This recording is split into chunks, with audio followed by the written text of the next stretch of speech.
n'y a même pas une connotation politique, c'est de la politique. C'est le peuple qui parle, c'est la cité qui parle. La cité au sens large, quoi, des termes. Bambaataa a toujours eu tout de suite, dès le début, une forte, je dirais, conscience politique.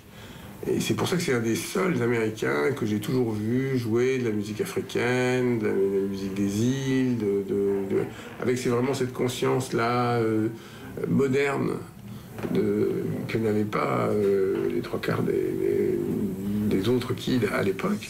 On est vraiment à la frontière de la rue et de la musique, quoi. Donc du coup, nos discours reflètent vraiment le mécontentement des gens, quoi, tu vois.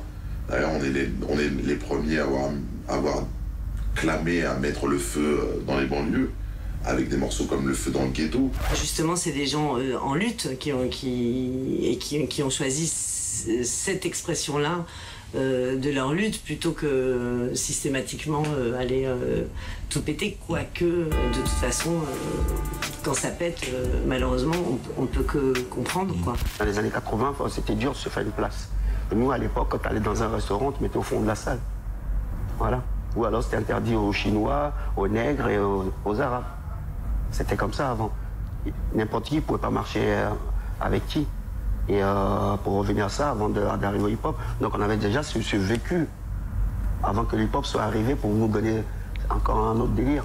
Il y avait une espèce de mix de culture et on parlait beaucoup, je sais que moi, j'ai connu beaucoup la culture orientale, tout ça, à travers mes potes, quoi, à travers, tu vois, mes amis, étant gamin, parce qu'on en parlait beaucoup, on parlait religion, on parlait social, on parlait de plein de choses. Et ça, le simple fait d'appartenir à tout ça, ça a éveillé aussi nos consciences, ça a éveillé aussi nos esprits, et a fait qu'à un moment donné, on est devenu aussi engagé, on s'est mis à dire certaines choses dans nos textes. C'est grâce au hip-hop. En France, il y a un truc, c'est-à-dire qu'on est là, allez, tout le monde lève la main, tout ceci, cela, etc. Et ça s'arrête assez vite. Et après, il y a une deuxième génération qui arrive, qui est représentée par des Lionel D, on voit par Dynasty, etc., avec des textes qui sont beaucoup plus lourds. Il y a la volonté de dire quelque chose, de prendre position, la volonté d'un regard, etc. Moi, je suis pas une merde à nettoyer au Karcher. Je suis pas une racaille qu'on doit nettoyer au Karcher. Cette phrase m'a tellement blessé parce que je trouvais qu'on venait de nous enlever le peu de choses qui nous restaient, c'était notre dignité.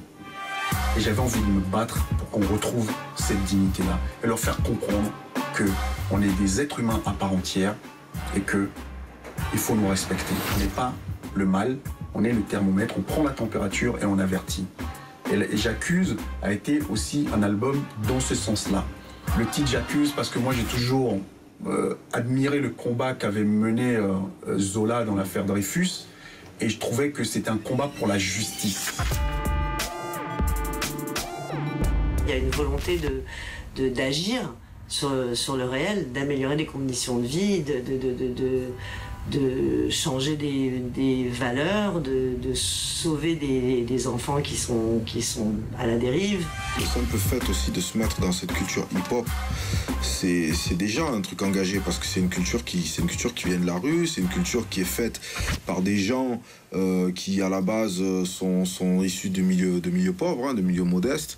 Et c'est ça aussi que à un moment donné, le fait que tu t'y reconnais aussi, c'est parce que tu dis tiens, c'est des mecs comme moi qui font de la musique. On a besoin de donner la fierté à nos petits frères, qu'ils soient fiers de ce qu'ils sont, qu'ils soient fiers de là où ils sont et se disent qu'il y a des choses possibles. Et c'est tout le combat que nous, on doit mener à travers le peu de notoriété qu'on a, se servir de ça pour leur apporter cette assurance et cet espoir en l'avenir.